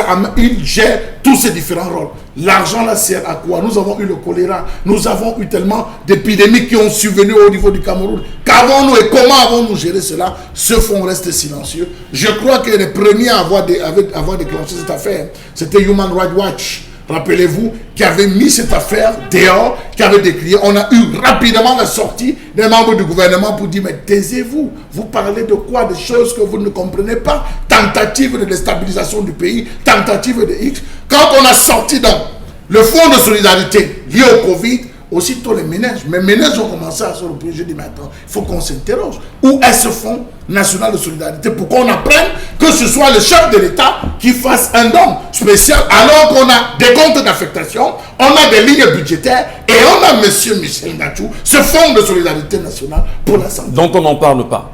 Est-ce que c'est l'occasion également de demander aux députés qui sont dans une observation justement de la gestion ou encore des activités liées au gouvernement de bien nous donner des informations sur ce qui se passe avec ce fonds? Merci beaucoup Charles Hamel. Le Cameroun est à construire. Dans un instant, madame, messieurs, vous dites ça chaque jour, mais on est toujours là de ramasser les on va biens. le construire parce que ce que vous faites aujourd'hui, nous sommes là pour éveiller les consciences des Camerounais. On est là également pour leur restituer la vérité, leur dire ouvrez les yeux parce que le Cameroun, c'est le nôtre en réalité. Et ce que vous faites vraiment, c'est peut-être pas à moi de le dire, mais c'est à saluer parce qu'on fait ce combat ensemble et il faudrait que les Camerounais sachent que nous sommes là pour eux. Les messages Karine Santia. Manque d'imagination et de volonté, les surplus des hôpitaux de campagne de l'armée américaine se vendent à vil prix et peuvent équiper la moitié. Ce n'est pas la totalité, ce n'est la totalité des dispensaires de brousse au Cameroun. Jean-Bernard Temen. Il n'y a rien à faire dans ce pays. Comment comprendre qu'on a des fonds pour la santé et laisser mourir les bébés, des nouveau-nés qui, à peine venus au monde, s'en vont faute de couveuse? Alors, les bébés meurent dans les hôpitaux sans couveuse. Voilà les docteurs qu'on forme dans ce pays.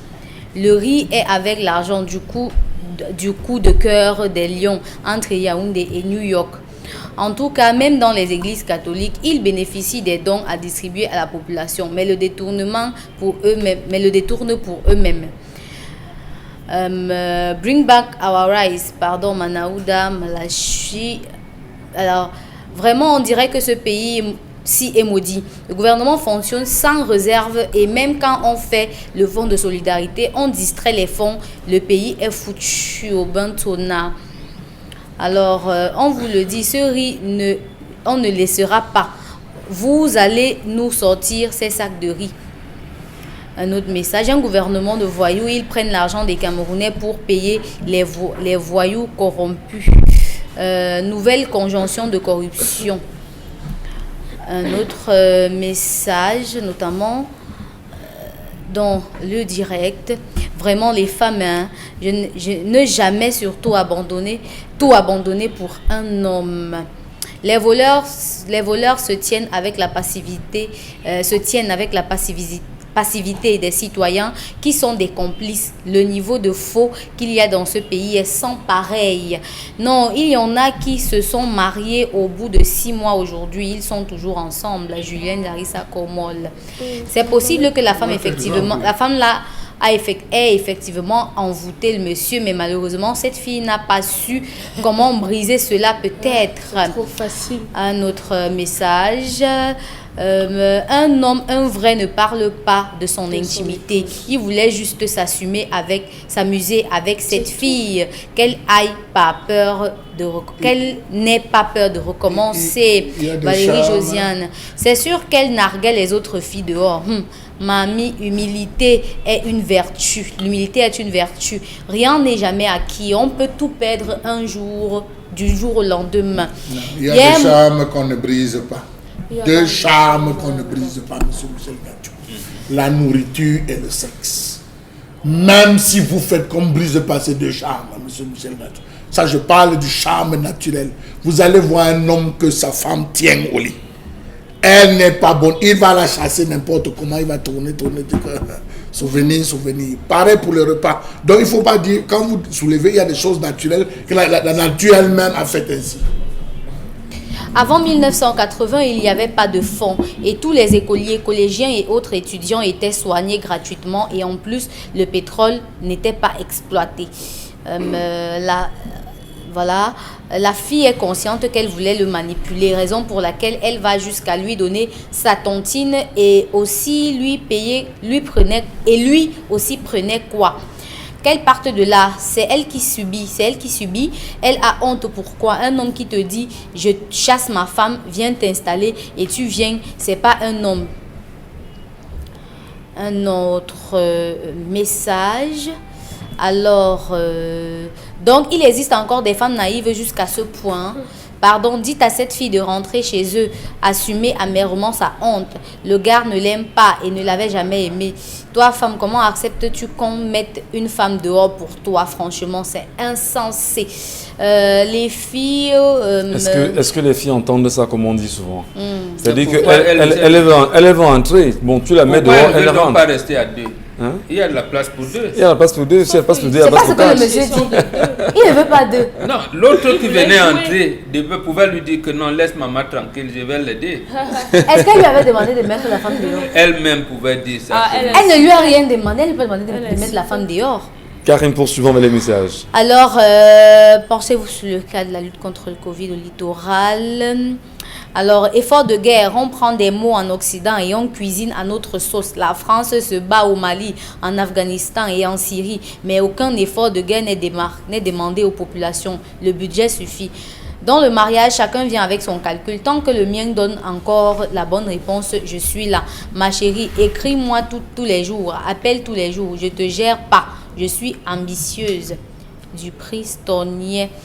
Ce pays s'est approprié de la palme d'or des discours. Les communautés sont à la merci des centres députés, complices des ministres. Nous ne pouvons avoir le rapport sur les dépenses et les recettes de ces fonds de solidarité à cause du lacisme, l'impunité et la médiocrité. Il y a une fille qui n'arrête pas de me dire de partir de chez mon gars où je vis depuis 1 an, car le gars a trouvé une vraie femme dont elle ne se rend pas compte qu'un an après, je suis toujours là chez le gars. Alors, un autre message. Les Camerounais ne demandent jamais les comptes. Rien, ils sont complices de leur situation. C'est à cause du Cameroun que Jésus-Christ revoit son jour de retour sur terre. Un autre... Ouais, maman, tu abandonnes le travail pour le viens, on reste. En plus, tu donnes toute ta cotisation. Attention les sœurs, vos maris ont cette application de l'émission sur le téléphone quand ils sont au bureau. Ils regardent donc les conseils sur le plateau, ils écoutent. Comme pour dire quoi? Oui, comme pour dire que si vous partez brûler les vêtements, ils sont au courant. En 1968 ou 1969, le Cameroun a fait face à une épidémie de choléra qui avait été très bien gérée et sans fond de solidarité. Il faut juste une volonté de bien travailler et non des formules chocs de vie et vide qu'on voit fleurir. Alors, même le fonds de solidarité, les fonds sont transformés en savon macabo pour se laver les mains, mon Cameroun. Donc, même le ministre là qu'on croyait différent est pareil. Waouh, on a dépassé les blancs. Avant, voilà. Ce sujet ne concerne pas le ministre. C'est un sujet qui concerne, c'est depuis son implémentation, raison pour laquelle on est parti de Joseph Mbédé à tous les différents ministres. Et le rappel a été fait sur André Mamafouda sur la gestion de ce fonds. Jusqu'à ce niveau, ça ne concerne pas madame. Merci beaucoup Karine Sontia, merci à vous madame, messieurs, merci également vous sur le plateau. Allez, on va marquer une pause, on va voir Constille Amine avec le concept Salaka. Et ce matin, Constille Amine nous revient avec le correcteur de posture.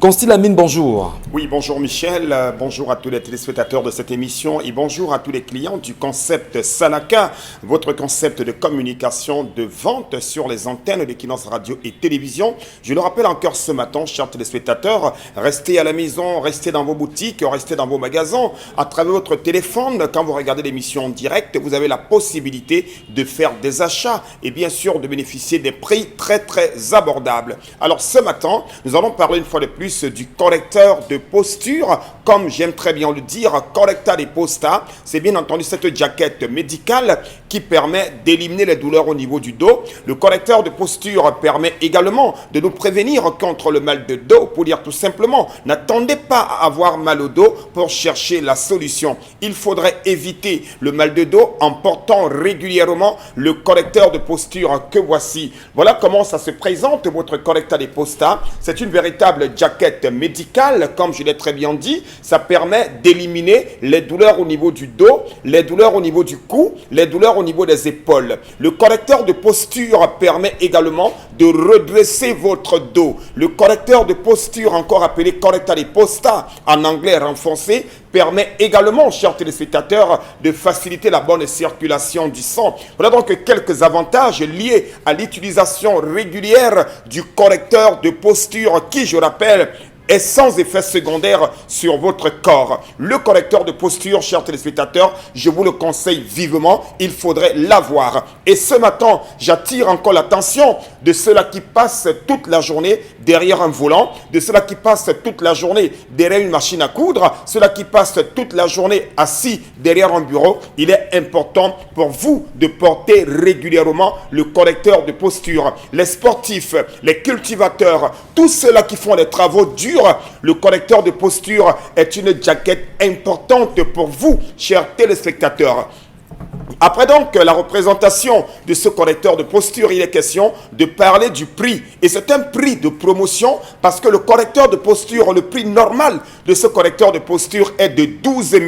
Mais comme le concept Salaka est ce concept qui fait toujours dans la promotion, dans les prix les plus bas, vous l'avez encore et toujours au magasin 1001 tapis au prix de 10 000 francs, votre correcteur de posture. Oui, je dis bien 10 000 francs est le prix à débourser pour avoir un correcteur de posture disponible en plusieurs tailles. Vous avez la taille L, la taille S, la taille M, la taille XL, la taille XXL et la taille standard. Disponible en deux couleurs, la couleur noire et la couleur blanche. Chacun peut le porter, que ce soit les adolescents, les adultes, les personnes du troisième âge. Chacun peut porter le correcteur de posture parce que ce correcteur de posture est vraiment un élément important. La preuve en est aujourd'hui. Plusieurs médecins le conseillent aux patients, c'est-à-dire ceux qui font dans la kinésithérapie, le conseillent également. Et à tout cela, je leur dis merci de donner des conseils à vos patients. Question de permettre à ces patients-là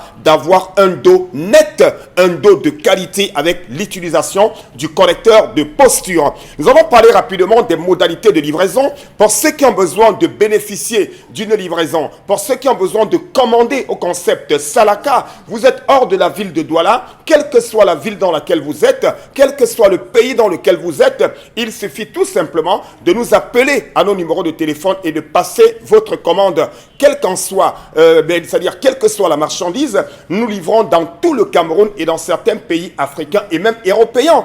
Parce qu'il faut le rappeler, chers téléspectateurs, on a des clients qui nous appellent de la France, des clients qui nous appellent du Canada. Parce que ces clients, étant de ce côté-là, regardent la télévision Equinox et passent des commandes à travers, bien entendu, grâce au concept Salaka. Et ces clients qui résident de ce côté-là passent des commandes et les articles sont retirés sur place par les familles de ceux-là qui nous regardent à l'étranger. La preuve en est, nous allons parler d'un produit qui a donné le sourire à plusieurs personnes à l'étranger. C'est bien entendu cette pommade contre les hémorroïdes qui est toujours en vente au magasin 1001 tapis et c'est le dernier stock de la pommade contre les hémorroïdes. Merci beaucoup et rendez-vous au magasin 1001 tapis, c'est à Douala au Cameroun.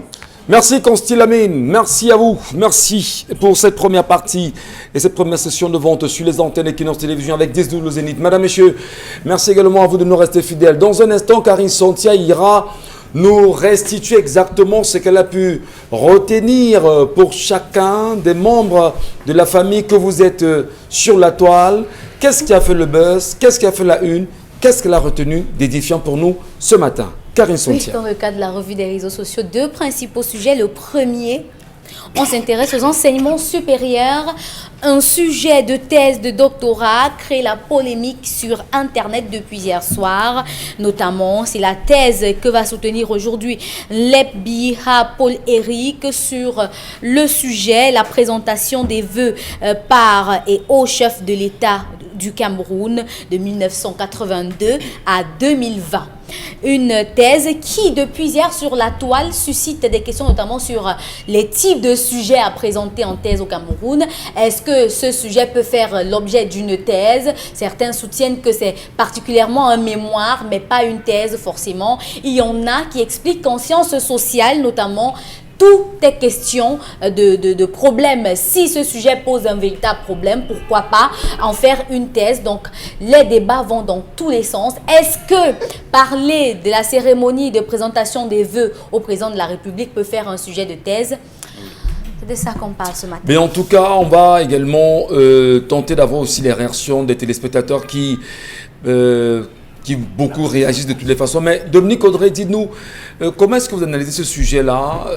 Avoir un sujet, un thème comme cela pour sa soutenance de thèse, c'est pour vous assez consistant pour en faire un contenu sérieux? Un contenu sérieux. Ouais. Bah, je crois que c'est quoi le directeur de thèse, c'est comme ça qu'on appelle ça, la personne qui gère ça, qui en décide. Je crois que c'est de concert avec la personne qui organise qu'on décide de ce type de sujet. Si l'élève ou bien l'étudiant ou bien le doctorant a émis la volonté de faire ce sujet, ça veut certainement dire qu'il a trouvé de l'intérêt. Donc, pour moi, ça ne prêterait pas à confusion. Vraiment, pour moi, il n'y a pas de... Mais qu'est-ce qu'on peut bien retirer dans une thèse comme celle-là? Il n'y a pas de quoi en faire un drame, parce que dans plusieurs pays, je crois que les présidents reçoivent des vœux. Oui, mais justement, un intérêt, les vœux, c'est connu. Mais en quoi ça consiste? En quoi est-ce le doctorant veut présenter, c'est quoi la symbolique autour de la présentation des vœux, certainement. Oui. Donc, pour moi, c'est comme s'il aurait parlé d'un téléphone portable. C'est quoi le téléphone portable? Donc, vraiment, c'est un sujet comme tous les autres. On sait bien le problème que ça pose. Quelle est la problématique un sujet peut avoir 4 problèmes. Bah oui, bah écoutez, peut-être on en parle. Dites-moi, qu'est-ce que je veux comprendre? comprendre? Pourquoi la présentation des vœux au Cameroun, on se courbe trop? Pourquoi c'est trop protocolaire? Pourquoi ce n'est pas protocolaire où? C'est la personne. Le protocole du Cameroun est différent du protocole de la France. Donc ici, certainement, il n'y a que cette personne qui sait le pourquoi de ce choix. Mais moi, vraiment, ce n'est pas déterminant pour l'avenir du Cameroun, son choix de thèse. Vraiment, si c'est une sorte de positionnement en choisissant ça, ça engage également la personne qui choisit ce sujet-là. Donc en réalité, il n'y a pas de quoi... Merci. Bon, Bengan, certainement une recherche de positionnement, faire justement un petit clin d'œil au régime en place, parce que on sait tous comment ils vivent, ces doctorants PhD. Pour beaucoup qui veulent se positionner après avoir obtenu le doctorat, est-ce que ça peut trahir l'intention de celui qui soutient? Vous savez, nous sommes dans un environnement des ouvriers intellectuels. Et ce métier, on parle des sciences sociales. On peut bien soutenir une thèse de doctorat sur les prestations de serment, les présentations de vœux, les filles inadaptées sociales, le silence du chef de l'État. Voilà. Parce que toutes ces choses-là influencent d'une manière ou d'une autre la marche du pays. Quand il y a présentation de vœux à la présidence de la République, le pays est comme mort. Personne ne travaille. Il est comme mort. On écoute, on attend. Mais est-ce que vous croyez que dans le contenu que ce doctorant, leurs astuces, est-ce que vous croyez qu'il va pouvoir aller, comment on dit ça, restituer les faits réellement? Je ne peux pas faire des prothèses d'intention. La seule chose que je sais, c'est qu'il n'existe pas de science politique. Ça aussi. Si vous ne voulez pas qu'il y ait ce genre de thèse, ne dites plus jamais science politique, puisqu'en fait la politique n'est pas une science. Mais comme on a commencé par des tricheries, la tricherie, admettons donc qu'il y a une science politique qui fait partie des sciences sociales et on doit donc soutenir une thèse. Par exemple, on doit s'attendre, quelle est l'observation que le futur docteur aura fait? Depuis 1982. Quelles sont les hypothèses? Parce qu'il y a 5 niveaux. Quelle est l'observation qu'il en fait? Quelles sont les hypothèses qui ressortent de ces observations? quelles sont les interprétations qu'il fait, quelle est la vérification, et après de tirer les conclusions. Voilà, moi l'observation que j'ai pour les 3 ou 4 ans que j'ai passé à l'école, c'est que même les milieux d'affaires, tout le monde est au palais. Pratiquement même les entreprises, le pays est bloqué. Les ministères. Ça c'est un problème. Mais maintenant, qu'est-ce que l'étudiant va développer? Je n'en sais rien. C'est un problème. Vous voyez les bidons challenge, les essais. Il y en a qui tournent cela en raillerie. En raillerie, est-ce qu'un ministre peut se courber comme ça? Donc, il faudrait que ceux qui analysent ces choses-là puissent les analyser et en donnent un contenu. Maintenant, pourquoi on voit, peut-être c'est un positionnement. Maintenant, si on reste dans le cadre purement intellectuel, le positionnement à ce niveau-là est condamnable parce que effectivement, ça va nous amener à faire une ligne de clarification entre intellectuel et diplômé. Parce qu'un intellectuel, le première personne à utiliser ce terme, c'est Émile Zola. Émile Zola n'avait jamais fait de thèse de doctorat. Bon, mais lui m'avait quand même dépassé, puisque lui, il est arrivé en classe terminale, même comme il n'avait pas eu le bac. Mais il m'a dépassé là loin. Voilà. Il l'a utilisé en 1888 dans la lettre au président Faure, dans son journal L'Aurore.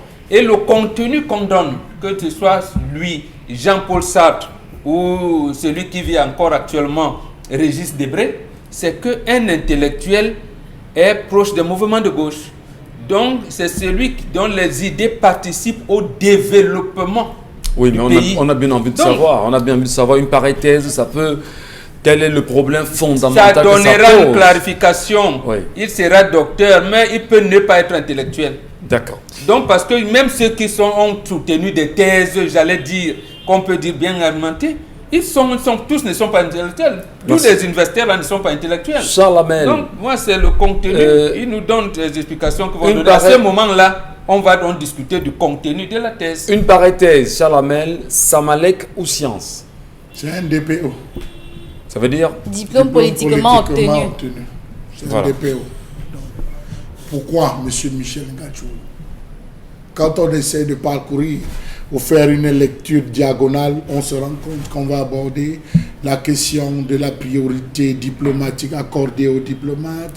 On va aborder la question d'Amevame Boutou qui a failli tomber pendant la présentation des vœux parce qu'il fallait absolument être là, de comment les gens se battent pour obtenir les cartons d'invitation pour la présidence, comment les gens bagarrent, parfois se faufilent des ministres pour aller tendre la main au chef de l'État. Mais écoutez, et on vous dit qu'on a annoncé même un ministre on a annoncé de manière subtile un ministre qui passerait, parce qu'on le voit de temps en temps et désormais même comme dans les jurys, on a annoncé. Vous voyez jusqu'à quel niveau? Imaginez, il y a quelques jours, ça a été le cas de Okala Ebode du MRC qui a posé un sujet qui devait développer. On lui a rappelé qu'il n'avait pas, M. Michel Ngachou, n'avait pas obtenu normalement son master, alors que le recteur le recteur a démontré qu'effectivement ce gars est en règle. On a dit non monsieur, vous n'êtes pas en règle, on a préféré suspendre parce que ça tourne tout autour du chef de l'État. On a dit ah non, attention,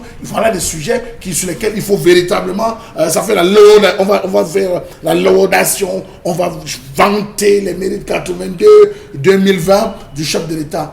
Rappelez-vous de cet enseignant qui a proposé un sujet, Félix Ningué, qui a proposé un sujet tiré de l'urgence de la pensée. Qu'a-t-on fait de lui? On l'a suspendu. Rappelez-vous de cet enseignant à VBCE, qu'est-ce qu'il avait fait? On l'a suspendu. Rappelez-vous de Maître Agbombala au niveau de l'université de Boya, qui a proposé un sujet, on a estimé que ça avait des relents. Attention, là, Bobo ne nous a pas parlé de sciences sociales. Là, justement, on est dans la pensée unique. Oui, on n'a pas parlé de sciences sociales qui pouvaient développer, mais parce qu'on parle de 1982 à 2020, la présentation des vœux, mais attention, monsieur Michel Ngachou, le rôle d'une thèse, c'est de participer au développement, monsieur Michel Ngachou.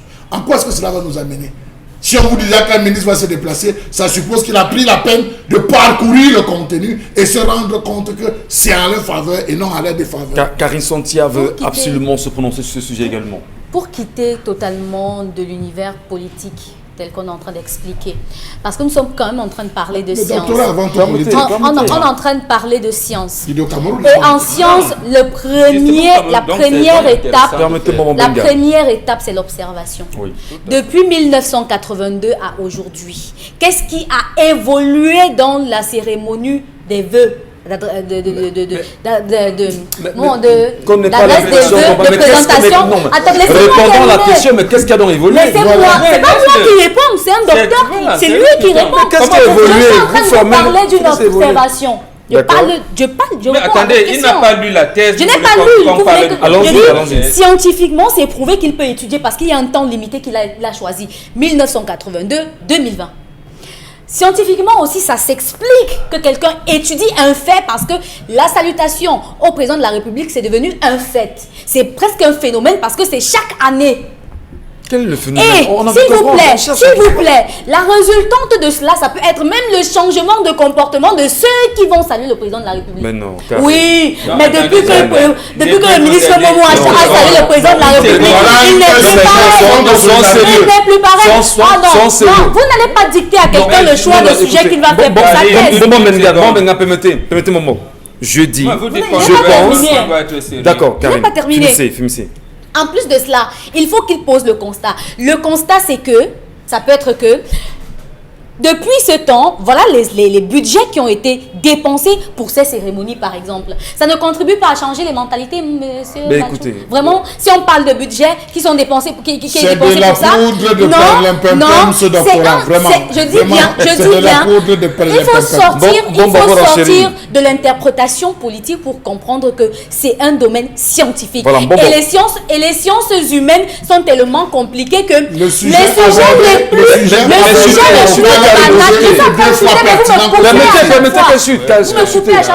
le sujet le plus banal peut être sujet d'un livre de 400 pages. Très bien.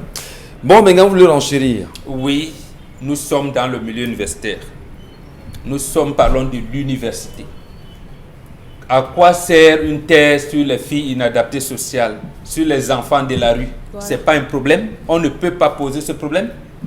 Pourquoi faut-il politiser même pour la thèse des Baudets? Le milieu universitaire scientifique, notamment son ancien doyen qui est devenu recteur, lui, il donne un contenu scientifique et, j'allais dire, élabore un cursus normal. Vous avez vu comment les autres ont réagi. C'est ça le milieu universitaire, c'est ça le milieu intellectuel. Lorsque vous faites une thèse que tout le monde admet, par exemple, les dimensions sociales ignorées des plans d'ajustement structurel, et que après la thèse, la soutenance de la thèse, vous venez commencer à faire l'apologie du Fonds monétaire international, vous êtes un intellectuel? Non, monsieur. Or, votre thèse peut être validée, tout le monde vient. Parce qu'effectivement, la politique du FMI a ignoré le volet social. Mais maintenant, vous venez, vous commencez à dire, privatisons. Comme les gens ont même vanté la privatisation de la Sonel et tout. Donc ici, pour terminer ici, c'est ça qui donne la clarification demain. C'est-à-dire, nous saurons qui est intellectuel et qui ne l'est pas. Très bien. C'est ça le problème. Il faut que cette clarification, justement, parce que chez nous, nous-mêmes, nous sommes emballés dans les débats politiques où c'est le chamboulement. Il faudrait qu'au Cameroun, on sache qui est intellectuel et qui ne l'est pas. La crainte justement du regard qu'on peut porter sur ce type de thèse, comme Charles Hamel d'ailleurs l'a évoqué ici, c'est avoir les TPO, les TCO. Au niveau du contenu. Ainsi de suite, parce que si vous avez les TPO, les TCO, etc., mais il faut bien comprendre à un moment donné, mais quelle sera la crédibilité justement de votre thèse? Moi, je dis en tant que Camerounais, il y a tellement de problèmes. Je cherche Mwangachu, la problématique dans cette thèse. On me demandera. Il faut le lire. Mais écoutez, permettez-moi. Non, permettez. C'est pas comme ça. Ça veut dire que justement, vous vous écartez. On a envie, Salut, vous avez envie de comprendre. pour poser une On a envie de Vous comprendre. écartez la méthodologie. Écoutez, Ce n'est pas comme ça la méthodologie dans cette on a histoire-là. bien envie de savoir le problème fondamental. À Ça ce pose. moment, Ça on prend a un verra. temps pour trouver ce problème. On verra, au effectivement. moins. Mais écoutez, les sujets, les problèmes, il y en a tellement. Allez, deuxième sujet. On Karine ne Santia. commande une C'est telle bon, que bon. quand on l'a lu. Merci Vous beaucoup, ne c'est l'avez bon. pas encore lu. C'est Vous bon. n'avez pas suivi le On l'a pas présentateur. encore lu, c'est pas grave. Vous entrez dans le commentaire. verra. Bien Adam Paul. Merci. Bravo. On dira que c'est un sujet qui est devenu très célèbre au Cameroun. Tout le monde en parle. Merci. Karine Santia, deuxième sujet. On parle cette fois-ci d'immigration, des Africains arrivés aux portes de l'Espagne qui jubilent, qui crient à l'espoir, qui voient leurs rêves réalisés dans les rues de l'Espagne. Ils sont passés notamment par Ceuta, Melilla, par le Maroc pour entrer en Espagne et voyez toute leur joie. Ils sont tellement contents. On peut vous permettre d'écouter quelques bribes de leurs cris de joie. Je suis en Europe, je suis en Europe, j'ai fini avec Tupac. Oui.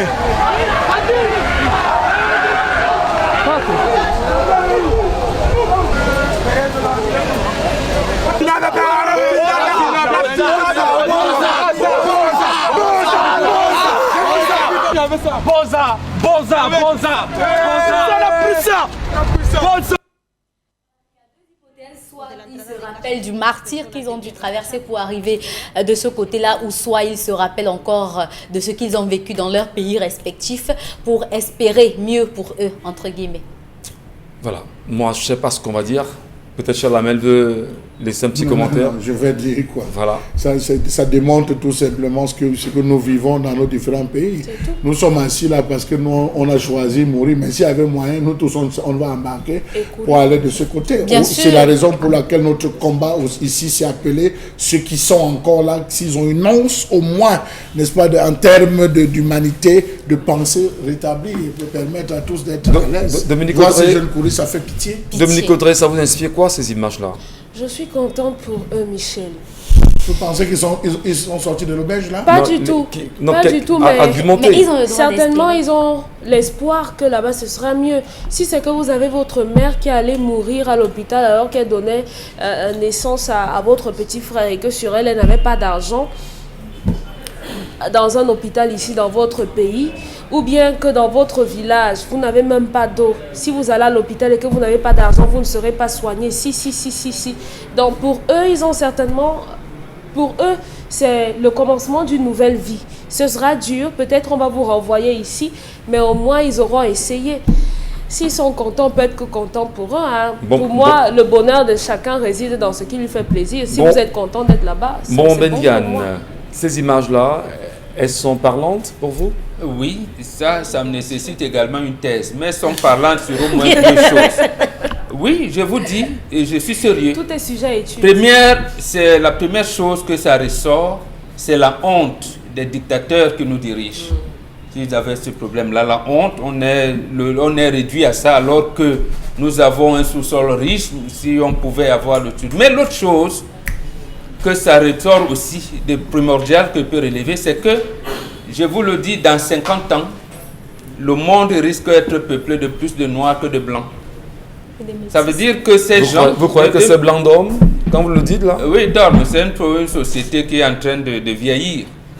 De vieillir en plus qu'ils entrent trop dans l'homosexualité. Donc, on risque d'avoir autre chose. Parce que quand ils seront là-bas, ils vont développer d'autres idées. Ils vont faire des petits métiers, ainsi de suite. Mais ils pourront demain avoir des revendications, surtout quand ils seront face aux Juifs.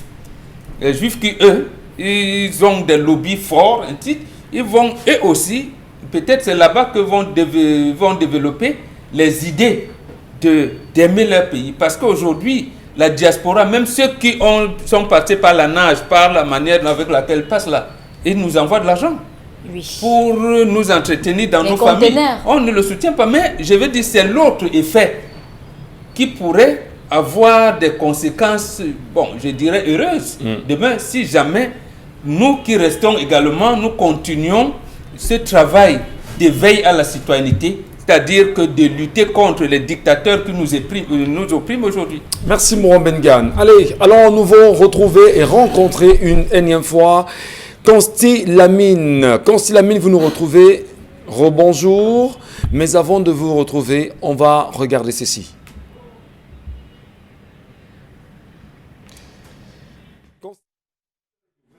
Bien entendu, merci donc Michel Ngachou, merci une fois de plus à toute l'équipe de réalisation de cette émission, merci au plateau. Une fois de plus, merci à tous les clients et partenaires du concept Salaka. Et parmi ces clients, voilà, nous allons bien entendu, parmi ces clients, nous allons attirer l'attention une fois de plus de tous ceux-là qui ont des douleurs au niveau de la plante des pieds, de ceux-là qui ont du mal à pouvoir marcher, ceux-là qui ont du mal, bien entendu, à se mouvoir, bien entendu, donc vous avez désormais cette solution, c'est cette languette médicale qu'on vit en direct à présent à l'écran. Regardez comment, bien entendu, regardez les bienfaits de cette languette médicale. Regardez bien entendu comment les médecins recommandent cette languette médicale. Regardez comment elle se taille pour pouvoir être adaptée à votre pointure. Regardez comment on est en train de la mettre à l'intérieur d'une chaussure. Donc aujourd'hui, chacun devrait avoir cette languette médicale à la maison. Plus besoin de se plaindre tout en disant que j'ai mal au niveau des pieds, j'ai mal au niveau des genoux, j'ai mal au niveau de la cuisse. Parfois, le mal des genoux, le mal de la cuisse, le mal du pied vient parfois de la douleur qu'on a au niveau de la plante des pieds. Donc aujourd'hui, pour éradiquer totalement la douleur au niveau de la plante des pieds, la solution se trouve bien entendu à travers cette languette médicale qui est en vente du côté du magasin 1001 tapis. L'utilisation de cette languette, elle est très simple, ça se vit en direct à l'écran. Vous allez prendre la languette que vous allez mettre à l'intérieur de votre chaussure et vous allez porter cette chaussure régulièrement. Vous allez constater qu'au bout c'est-à-dire de quelques moments, vous allez voir, vous allez ressentir cette différence-là et la douleur va s'éliminer au fur et à mesure. Donc je conseille vivement cette languette à tous les téléspectateurs d'Equinox Télévision et soyez également des ambassadeurs privilégiés de cette languette médicale. Nous allons tout de suite, avec la permission de la réalisation, passer au prix. Je rappelle que le prix normal de cette languette médicale est de 8 000. C'est un prix déjà revu à la baisse. Allez sur le net, allez faire des recherches.